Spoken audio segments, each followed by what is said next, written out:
अब देखो यार, ये बात तो हर किसी को मालूम है कि बॉबी फिश AEW को लीव कर चुके हैं, बट गाइस यहीं अब एडम कोल और काइल ओराइली के AEW को लीव करके बॉबी फिश के साथ WWE में रिटर्न होने को लेकर AEW के बैक स्टेज से मेजर अपडेट आ रही है। और गाइज AEW के इस हफ्ते डायनामाइट के क्वार्टर व्यूअरशिप के अंदर AEW के वुमेन डिवीजन ने एक नया रिकॉर्ड बना दिया है। तो गाइज वहीं AEW UK में उनका डेब्यू कब करेगी, ये चीज भी लगभग कंफर्म हो चुकी है। और गाइज AEW ग्रैंड स्लैम पर पेज के AEW पर डेब्यू करने के बाद पेज पॉसिबली AEW पर रेसल नहीं करेंगी। तो गाइज वहीं AEW में MJF के सैलरी के एक्सटेंड होने के बाद अब टोनी खान MJF को कितना $1 मिलियन पे कर रहे हैं, ये चीज मैं आपको इस वीडियो में बताने वाला हूं। तो गाइज चलिए बिना किसी देरी के शुरू करते हैं इस वीडियो को। और गाइज सबसे पहले बात कर लेते हैं AEW में अनडिस्ट्रिब्यूटेड एलीट के फ्यूचर की। अब देखो यार, अगर बात करें यहाँ पर AEW में अनडिस्ट्रिब्यूटेड एलीट की, तो गाइज जैसा कि मैंने तुम लोग को ऑलरेडी बताया है, अनडिस्ट्रिब्यूटेड एलीट के मेंबर बॉबी फिश के AEW कॉन्ट्रैक्ट के एक्सपायर होने के बाद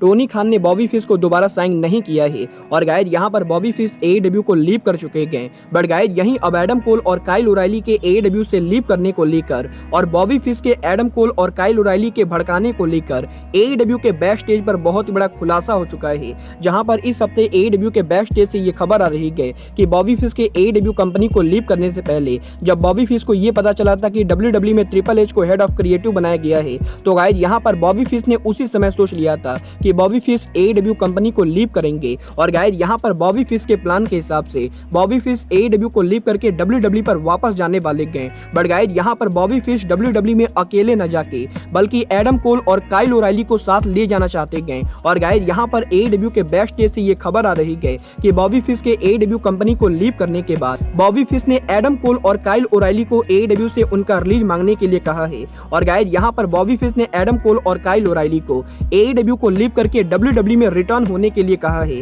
और गाइज यहाँ पर बॉबी फिश के एडम कोल और काइल ओराइली को ये कहने के बाद अब इंटरेस्टिंग बात तो ये है कि एडम कोल और काइल ओराइली ने बॉबी फिश के ऑफर को रिजेक्ट कर दिया है। और गाइज यहाँ पर ये चीज 100% कंफर्म हो चुकी है कि बॉबी फिश के AEW कॉन्ट्रैक्ट के एक्सपायर होने के बाद Bobby fish Adam Cole Kyle O'Reilly के साथ AEW से WWE पर वापस जाना चाहते थे। बट गाइज यहाँ पर जब एडम कोल और काइल ओराइली से बॉबी फिश ने WWE में जाने की बात की थी, तो गाइज यहाँ पर एडम कोल और काइल ओराइली ने WWE में जाने से बिल्कुल ही मना कर दिया है। और गाइज यहाँ पर एडम कोल और काइल ओराइली का ये कहना है कि वो AEW को छोड़कर कहीं भी नहीं जाने वाले गए। और गाइज यहाँ पर AEW में बॉबी फिश के एडम कोल और काइल ओराइली को भड़काने के बाद अब इंटरेस्टिंग बात तो ये है कि एडम कोल और काइल ओराइली ने ना कि सिर्फ बॉबी फिश के साथ WWE में जाने से मना कर दिया है, बल्कि एडम कोल और काइल ओराइली में से किसी एक ने टोनी खान से WWE के AEW के कॉन्ट्रैक्ट को टेम्पर करने को लेकर कंप्लेन की गई। और गाइज यहाँ पर एडम कोल और काइल ओराइली में से किसी एक ने टोनी खान को ये बता भी दिया है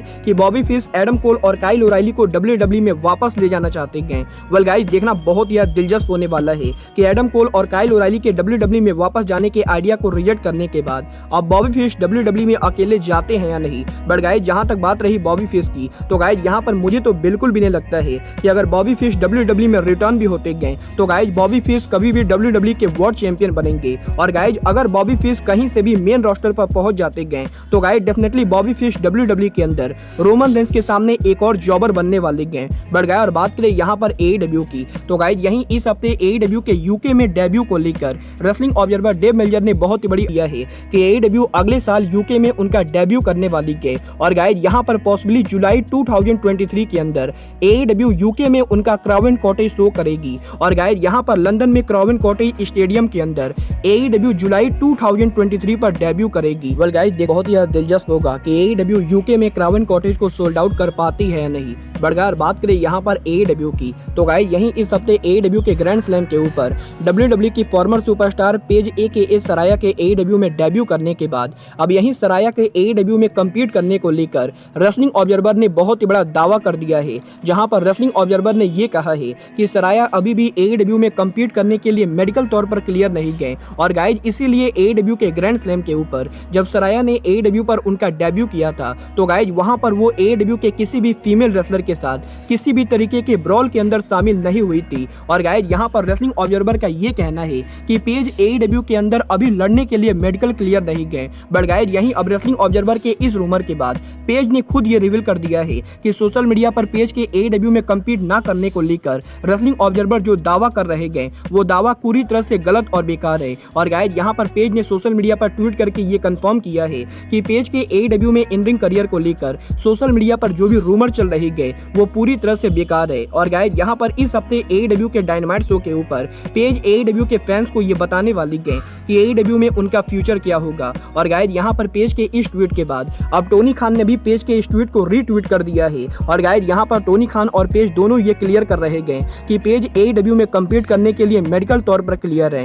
वेल गाइज अब ये तो AEW के अगले डायनामाइट को देखकर ही पता चलेगा कि AEW में पेज का फ्यूचर क्या होने वाला है। बट गाइज जहां तक बात रही AEW डायनामाइट ग्रैंड स्लैम की, तो गाइज जैसा कि मैंने आपको कल बताया था AEW के इस हफ्ते डायनामाइट ग्रैंड स्लैम को अमेरिका में TBS नेटवर्क पर 1,39,000 लोगों ने देखा है। बट गाइज यहीं अब AEW डायनामाइट के क्वार्टर व्यूअरशिप के सामने आने के बाद इस हफ्ते डायनो के ऊपर AEW के वुमेन डिवीजन ने एक नया रिकॉर्ड बना दिया है। और गाइज यहाँ पर AEW के इस हफ्ते डायनामाइट ग्रैंड स्लैम के क्वार्टर व्यूअरशिप के अंदर AEW के वुमेन डिवीजन की रेटिंग पिछले एक साल के अंदर AEW के किसी भी वुमेन मैच के मुकाबले सबसे ज्यादा थी। और गाइज यहाँ पर इस हफ्ते अमेरिका के अंदर AEW के वुमेन डिवीजन के मैच को अमेरिका में करीबन 1.1 मिलियन लोगों ने देखा है। बट गाइज यहाँ पर इंटरेस्टिंग बात तो ये है कि AEW के 18/49 डेमोग्राफी फिगर के अंदर AEW के वुमेन डिवीजन के मैच को AEW डायनामाइट के मेन इवेंट से भी ज्यादा देखा गया है। और गाइज यहाँ पर AEW की जो यंग ऑडियंस है उसने AEW के वुमेन डिवीजन के मैच को सबसे ज्यादा देखा है।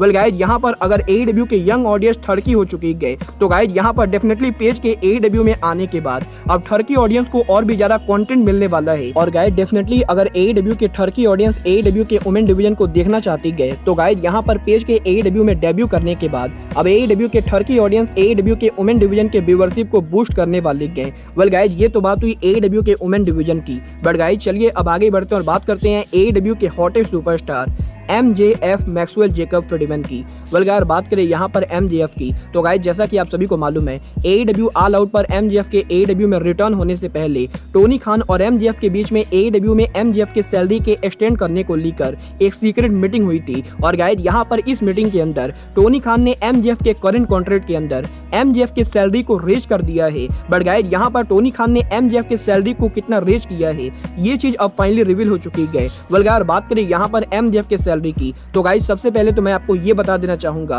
MJF ने जब 2019 में AEW के साथ साइन किया था तो गाइस उस समय AEW के अंदर MJF की सैलरी करीबन 40,000 से 70,000 डॉलर के बीच में थी। और गाइस यहाँ पर 2019 के अंदर जब MJF ने AEW के साथ 5 साल का कॉन्ट्रैक्ट साइन किया था तो गाइस MJF के उस कॉन्ट्रैक्ट के अंदर टोनी खान MJF को 1 साल के लिए 40,000 डॉलर से 70,000 डॉलर के बीच में पे कर रहे थे। बट गाइस यही 2019 में MJF के AEW में डेब्यू करने के बाद जब 2020 के अंदर MJF AEW के अंदर थोड़े बड़े सुपरस्टार बन चुके थे और गाइस MJF ने AEW के अंदर सम ऑफ द बिगेस्ट मैचेस लड़े थे तो गाइस टोनी खान ने उस समय के ऊपर MJF के AEW सैलरी को रेज किया था। और गाइस यहाँ पर रेसलिंग ऑब्जर्वर ने इस चीज को कंफर्म किया है कि 2020 के एंडिंग के ऊपर MJF को AEW में जो 70,000 सैलरी मिल रही थी उस सैलरी को बढ़ाकर करीबन 6 फिगर कर दिया गया था। और गाइस यहाँ पर 2020 के एंडिंग के ऊपर MJF को AEW के अंदर 1 लाख से 2 लाख डॉलर के बीच में मिल रहा था। बट गाइस यहीं अब फाइनली AEW ऑल आउट से पहले टोनी खान और MJF के एक बार फिर से नेगोशिएट करने के बाद